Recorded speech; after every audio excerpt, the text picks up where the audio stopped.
تو لیکن ہماری مانگ کم ہونی چاہیے، دی کنزمپشن. وہ تو 12% کمی ہوئی ہے پیٹرولیم میں. ہاں، لیکن اس کے باوجود جو بل آیا ہے پیٹرولیم کا، اس دن کہہ رہے تھے مفتیٰ صاحب کہ کوئی 3.7 بلین ڈالر کا بہت زیادہ بل تھا. بہت زیادہ ہے. ہاں بہت زیادہ. اس کا ہاف سے بھی کم ہونا چاہیے، یا ہاف تو ہونا چاہیے، تب آپ سسٹینیبل ہوں گے. راشننگ ہی کرنی پڑے گی آف کرنے کے لیے. خیر آگے بات آپ کریں. آپ کرتے نہیں، ٹھیک ہے، مطلب یہ نہیں کہ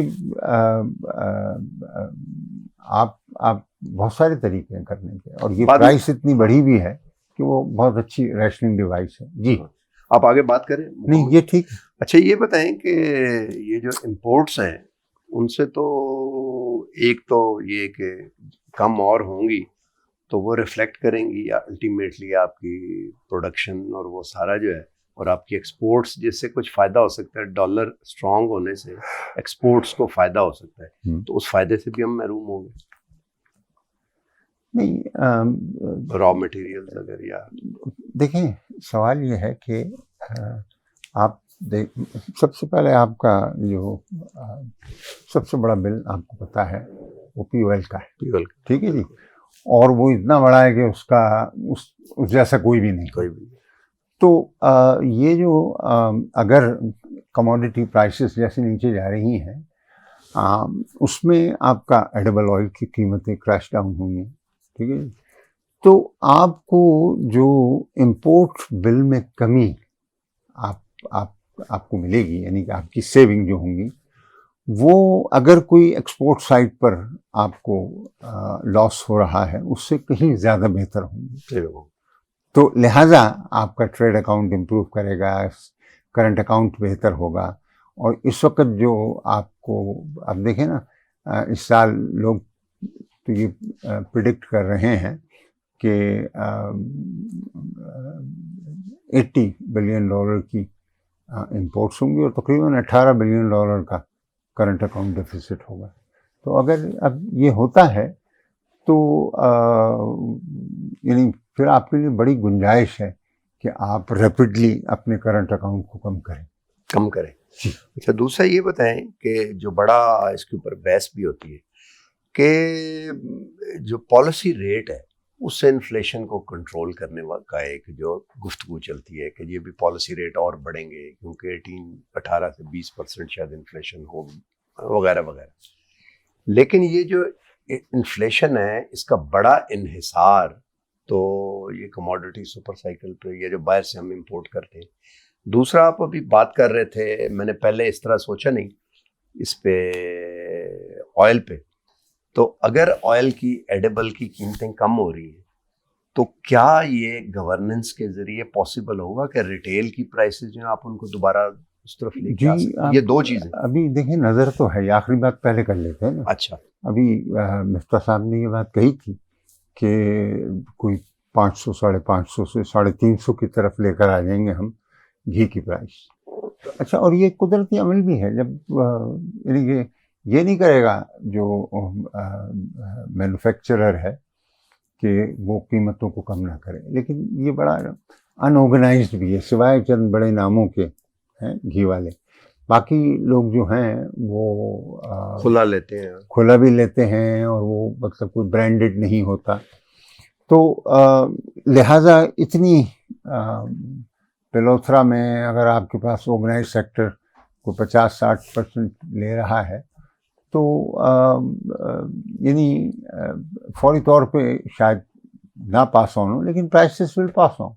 اچھا دوسرا یہ جو ہم ایکسچینج ریٹ سے انفلیشن والی بات کرتے ہیں، ہاں اب اس پہ بات کر لیتے ہیں.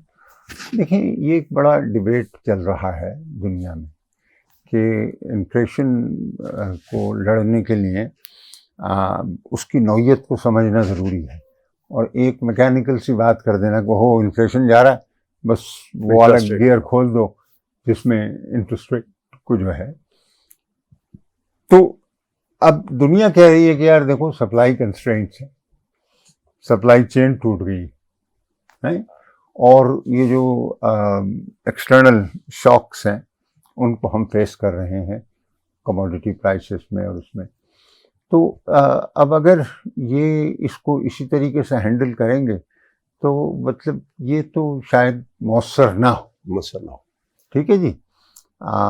یعنی ایک حد تک تو ٹھیک ہے یہ بات کہ یار جب انٹرسٹ ریٹ بڑھائیں گے آپ تو لوگ زیادہ بورو نہیں کریں گے, زیادہ کنزیوم بھی نہیں کریں گے, وہ اس کو رکھیں گے, بچتوں کو فروغ حاصل ہوگا, ان کے اوپر ان کو اچھا ریٹ مل رہا ہوگا. اب یہ ہمارے ہاں بھی یہ قضیہ چلتا رہتا ہے, اور اب تک جو آپ کے سامنے بات آئی ہے 15% کے اوپر انٹرسٹ ریٹ کا ہونا بہت مشکلات کا باعث ہے بزنس کے لیے. اور بزنس صرف یہ نہیں ہوتی کہ آپ نئے کاروبار کر رہے ہیں یا نئی سرمایہ کاری کر رہے ہیں. بزنس کو چلتے رہنا جس میں ورکنگ کیپٹل وغیرہ کی ضرورت ہوتی ہے, وہ کاسٹ تو بڑھے گی تو اس کو پاس آن بھی کریں گے لوگ. تو یعنی اس نقطہ نظر سے ہم دیکھتے ہیں کہ یہ جو انفلیشن کنٹرول کا میتھڈ ہے انٹرسٹ ریٹ والا, کم از کم ہمارے ہاں تو اس کے اثرات ایسے بھی ہوں گے کہ جس سے مزید انفلیشن, کاسٹ پش انفلیشن جو ہے وہ ویشیس سائیکل ہوگا. اچھا کوئکلی ایک چیز میں اور آپ پوچھوں کہ پچھلے جو گورنر اسٹیٹ بینک آئے اور وہ ایک لا بنا اور وہ مانیٹری کمیٹی جو تھی اور وہ سارا, اب اسٹیٹ بینک میں ایک فیلنگ آپ کو کوئی کہتا نہیں ہے یہ, بٹ فیل ہوتا ہے کہ they don't want to listen, government سے آگے کرے. تو یہ جو ڈس جوائنٹ کر دیا گیا ہے اس کے نقصانات آپ سمجھتے ہیں ہو رہے ہیں, اس کو دوبارہ ریپیئر کرنے کی ضرورت ہے, ریکنسائل کرنے کی ضرورت ہے؟ وہ تو دیکھیں یہ ایک عمل ہے جو تسلسل کے ساتھ چلتے رہنا چاہیے, اور دونوں طرف سے یہ ایک دوری کا عمل جو ہے وہ ٹھیک چلتا رہا ہے. پھر IMF کے اندر فریق بنتا ہے. ہاں بنتا ہے, بالکل ٹھیک ہے نا. تو اور وہ سرپرستی کرتے ہیں دوسری سائڈ کی. تو یہ دیکھیں یہ دونوں پہیے ہیں, ان کو ساتھ چلنا پڑے گا, اور وہ ان سے علیحدہ ہو کے نہیں رہ سکتے, اور یہ بھی جو ہے اس سے صرف نظر نہیں کر سکتے. تو اب یعنی اس پہ بھی کوشش ہونی چاہیے. لیکن طاہر صاحب ابھی تو آپ کے پاس اتنے موت اور زیست کے مسائل سے الجھے ہوئے ہیں کہ یہ تو ایک مطلب ایک لگژری لگے گی کہ اس کے اوپر آپ پالیسی لیول میں الجھیں. آخر پہ کیونکہ وقت کم ختم ہو رہا ہے, آخر پہ میں آپ سے بالکل فرینک اوپینین, یہ جو پولیٹیکل انسرٹینٹی 17 تاریخ کے الیکشن کے بعد پنجاب کے دوبارہ ہو گئی ہے, اور میں اس لیے کہہ رہا ہوں کہ اب یہ پاسبل نہیں ہے کہ صوبائی اسمبلیوں میں کچھ نیگوسیشنز کر کے پریزیڈنٹ کے خلاف کوئی مواخذے کی تحریک لائی جائے. یہ پاسبل نہیں رہا. پہلے شاید ہو سکتا ہے سرحد میں, یا تو کہنے کا مطلب یہ ہے کہ ساری پارٹیز جو ہیں اس وقت جو حکومت میں ہیں ان کا ایک قسم کا جو آپ کہتے ہیں نا استحقاق, وہ چیلنج ہوا ہے. تو اس سے پولیٹیکل انسرٹینٹی جو آنے کا امکان ہے, آپ سمجھتے ہیں کہ IMF کا معاہدہ جو ہے اس سے جو اس نے اس کو کافی حد تک کینسل کر دیا؟ نہیں دیکھیے, میں نے آپ سے پہلے بھی عرض کی کہ ایسی کوئی بات نہیں ہے. اچھا. ہاں, ہر دو جانب سے, کیونکہ کچھ چیزیں ہیں جو مطلب جس میں سیاست سے ہٹ کر آپ کو جو ہے سوچنا پڑتا ہے, اور IMF کو پروگرام جیسے FATF تھا, ٹھیک ہے نا, اسی طریقے سے یہ بھی بہت ضرورت کا حامل ہے. اور ابھی ہمارے یعنی اس نتیجے سے قبل بھی بہت سارے ہمارے سامنے چیلنجز تھے جس کے لیے ہم سمجھتے تھے کہ مطلب یہ کہ یہ چلے گا سلسلہ آخر تک. ان لوگوں نے دیکھا نا, یعنی سارا بوجھ تو اٹھایا اہم فیصلوں کا, لوگوں نے اٹھایا وغیرہ کا, اور یہ تمام یعنی حکومت نے. تو اب یقیناً یہ سوچیں گے یہ تو کوئی اور آ جائے, مطلب وہ بھی فنڈ کا پروگرام تو چل رہا ہے. بالکل. اچھا, آخری چیز میں سوچ رہا تھا کہ یہ آخری کوشچن ہو پولیٹیکل, آخری چیز جو میں آپ سے پوچھنا چاہتا ہوں, میں سمجھتا ہوں شاید غلط سمجھتا ہوں, اور میں اسی لیے آپ سے پوچھ بھی رہا ہوں کہ at the heart of everything it is the physical framework, جو کہ امپورٹنٹ ہے. باقی ساری چیزیں جو ہیں وہ پیریفرل ہیں اس کے بیچ میں. اور فسکل فریم ورک میں جو ہے وہ ریونیو پالیسی ہے، ریونیو ایڈمنسٹریشن سے بھی زیادہ، وہ کہتے ہیں نا کہ ایف بی آر کی ریفارم کرو، کرپشن پالیسی، اور اس میں یہ ہے کہ جو بلک آف ٹیکس ہے وہ انڈائریکٹ ٹیکس ہوتا ہے، جس سے وہ جو ایک جسٹس کریٹ کرنے کا ہوتا ہے کہ جی گورنمنٹ جو ہے وہ فزیکل جسٹس کریٹ کرتی ہے، امیر سے لے کے ویلفیئر کی اسکیمیں چلتی ہیں، اور یہ ساورن کا جو تصور ہے وہ بڑا انڈرمائن ہو جاتا ہے۔ تو آپ کیا سمجھتے ہیں کہ فزیکل والی سائڈ پہ پالیسی ریفارم میں 1 2 3 کر کے کوئکلی بتائیں، اس کے اوپر الگ پروگرام کریں گے، وہ کیا ہے؟ دیکھیں، آپ سے ہم نے شروع میں عرض کیا تھا کہ اس دفعہ آئی ایم ایف نے جو اپنا اعلامیہ جاری کیا ہے اس میں انہوں نے بڑی صراحت کے ساتھ یہ لکھا ہے کہ بھائی بجٹ کو آپ نے امپلیمنٹ کرنا ہے، ٹھیک ہے، اور بجٹ امپلیمنٹ کرنے کا مطلب یہ ہے کہ جو بجٹ کا آپ نے ڈیفیسٹ کا ٹارگیٹ وغیرہ رکھا ہے اس میں کوئی رد و بدل نہیں ہوگا، آپ کی کارکردگی جو ہے وہ یہ ثابت کرے کہ یہ حاصل ہو رہا ہے نمبر۔ تو اس لحاظ سے فسکل جو ہے وہ بڑا اہم ہوگا پروگرام کی کامیابی کے لیے اور معیشت کے استحکام کے لیے۔ بالکل ٹھیک ہے جی، پروگرام سے قطع نظر بھی جو ہے آپ کو بالکل پڑے گا۔ اچھا، اب یہ کوئی آسان کام نہیں، اور آپ نے کہا اگر یہ اس کا ایک بڑا حصہ تو پہلے آپ ٹیکس ہی اکٹھا کر لیں، یعنی 2 حصے ہی ہوں گے نا، اپنے اخراجات کو محدود رکھیں اور ٹیکس کا تھا، اور ٹیکس جتنا آپ نے ڈال لیا ہے 7500 ارب روپے کا تو وہ حاصل کریں۔ تو اب یہ 7500 ارب روپے کا ٹیکس حاصل کرنا، جبکہ آپ دوسری طرف بڑی ٹکٹکی لگائے یہ دیکھ رہے ہیں کہ امپورٹس گرنی چاہیے، گرتی ہوئی معیشت، ٹھیک ہے جی، امپورٹس گریں تو امپورٹس کے ذریعے سے تو پچھلے زیادہ ٹیکسز ریونیو آپ کا وہیں آیا ہے، اور صرف امپورٹ ڈیوٹیز نہیں ہوتی، سیلز ٹیکس بھی، ود ہولڈنگ انکم ٹیکس بھی، وہ سب کے سب ہوتے ہیں۔ تو اب آپ ایک طرف جائیں گے تو دوسری طرف آپ کا استقبال جو ہے وہ اچھا نہیں رہے گا۔ تو آپ اگر مطلب امپورٹس کی وہ کر رہے ہیں تو پھر وہ ایف بی آر کا چیئرمین آئے گا، وہ کہے گا کہ جی مطلب امپورٹس تو گر رہی ہیں، میں کہاں سے لے کر آؤں ریونیو، ہمارا ریونیو زیادہ تر تو وہ امپورٹ سٹیج پر آ جاتا ہے۔ تو بہرحال اس طرح کے ٹریڈ آفس کا آپ کو سامنا کرنا پڑے گا، اور آپ کو بھی الرٹ رہنا پڑے گا، جو بھی کوئی ارباب۔ آپ سمجھتے ہیں کہ اب ریونیو کے معاملے میں پالیسی ریفارم کرنا جو ہے یہ بہت ہی ضروری ہو گیا؟ بالکل، ہمیشہ اس کی تو ضرورت، دیکھیں نا، لیکن کچھ خاص طور پچھلے پہ 2 سال سے تو بہتر بھی ہوئی، ٹھیک ہے نا، کارکردگی جو ہے ریونیو کی۔ دیکھیں وہ جو فسکل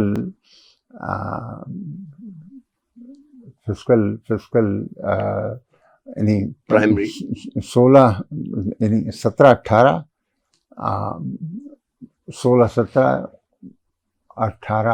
19 اور 19 4 سال 38 کے اوپر ریونیو تھا، 3.8 ٹریلین کے اوپر 3 سال بالکل مطلب ہلا نہیں، اور پہلے یعنی 20-21 کے اندر وہ 4.8 ٹریلین ہو گیا، اور اب 6.1 ٹریلین ہو گیا، اور اب 7.5 کا آپ نے ٹارگیٹ رکھا ہے۔ تو پچھلے 2 سال کے اندر تو ریونیو کی پرفارمنس اچھی رہی، ٹھیک ہے نا، لیکن بدقسمتی سے اس سب کو جوڑ بھی لیں آپ تو دیکھیں کہ F B R less than 10% of G D P. لیکن پالیسی ریفارم کا میں جو پوچھنا چاہ رہا ہوں، اب دیکھیں ٹریڈر ہیں، دکاندار ہیں، ریٹیلر ہیں، نیچے بیٹھے ہوئے، ان پہ فکس ٹیکس لگایا ہوا ہے، مطلب میری انکم پہلے سے بھی یہی ہے، نہیں، لیکن چینج ہونا چاہیے نا، بکس کی ان سے کہیں کتاب رکھیں، میرا مطلب اور وہ رکھ سکتے ہیں کتاب۔ ہاں، میں آپ سے عرض کروں نا، آہستہ آہستہ ڈیجیٹائزیشن بڑھ رہا ہے، اور کوئی وقت آئے گا جب کوئی بھی بغیر رجسٹر کے نہیں ہوگا۔ ویٹ لانا، ویٹ کو اب سیریسلی امپلیمنٹ کرنے کا آپ سمجھتے ہیں وقت آ گیا؟ وہ تو دیکھیں جو پیور ویٹ ہے وہ تو ہو ہی نہیں سکتا ہے، جس طریقے سے سروسز چلی گئی نا صوبوں کے پاس، تو مطلب یعنی کہ گڈس کے چین میں یہ تو نہیں کہ گڈس کی چین میں صرف گڈز ہوتے ہیں اور سروسز کی چین میں سروسز ہیں، تو سب اوور لیپ ہو رہے ہوتے ہیں، ٹھیک ہے جی۔ آپ کا جو سامان ہے وہ ٹرانسپورٹر لے کے جا رہا ہے اور ٹرانسپورٹ سروس ہے اور پھر وہاں پہ چین ٹوٹتی ہے. تو ابھی تو یہ بھی ایک بہت بڑا مسئلہ ہے کہ وہ چیز حاصل نہیں ہو سکتی. لیکن قطع نظر اس کے دو ایک اچھی چیزیں یہ ہو رہی ہیں کہ جو بزنس کو مشکلات ہیں 5 الگ الگ محکموں کی ضروریات پوری کرنا، ایک صوبہ، ایک وفاق اور 4 صوبے، پھر وہ آزاد کشمیر وغیرہ کے بھی مسائل ہیں. تو یہ ان میں باہمی ربط اور تعلق پیدا ہو رہا ہے. اور جو نیشنل پورٹل بنایا ہے GST کا، اس میں مطلب سب لوگ اس کے ذریعے سے فارم فل کریں گے، تو اس کی وجہ سے بڑی آسانی ہوگی کہ جناب کس کو کتنا ریفنڈ وغیرہ دینا ہے، اور یعنی ریکنسائل ہو سکے گا، ریکنسائل بھی ہو سکے گا، اور مطلب اس کی اپنی ڈاکومنٹیشن کم ہو جائے. بالکل ٹھیک ہے. چلیں جی، بہت بہت شکریہ. یہ اہم مسئلے ہیں اور اس کا تعلق جو ہے وہ ظاہر ہے پیٹ پہ پتھر باندھنا تو آپ نہ کہیں، بٹ بیلٹ ہم کو ٹائٹ کچھ نہ کچھ کرنی پڑے گی. اور الٹیمیٹلی یہ ایک آپ نے کچھ سالوں میں آپ نے شاہ خرچیاں کی اور اچھا ٹیکس خرابی ہوئی، اور جب دوبارہ ملک کو کھڑا کرنا پڑتا ہے تو اسی عوام کے دوبارہ خون نچوڑ کے کھڑا کرنا پڑتا ہے جو پہلے سے پیٹی ہوتی ہے، اور وہ چیختے ہیں کرنے کے لیے. ہوپ ہماری یہ ہو سکتی ہے کہ اس دفعہ جب ایک دفعہ پاؤں پہ کھڑا ہو جائے تو پھر اس کو سسٹین کر لیا جائے اور دوبارہ اس کو گیو اپ نہ کر دیا جائے جیسے پہلے ہم کرتے رہے ہیں، تاکہ کنٹینیوٹی کی وجہ سے سسٹینیبلٹی آ سکے. آج تک کے لیے اتنا ہی. ملتے ہیں اگلے پروگرام میں. چینل کو لائک اور سبسکرائب کر لیں.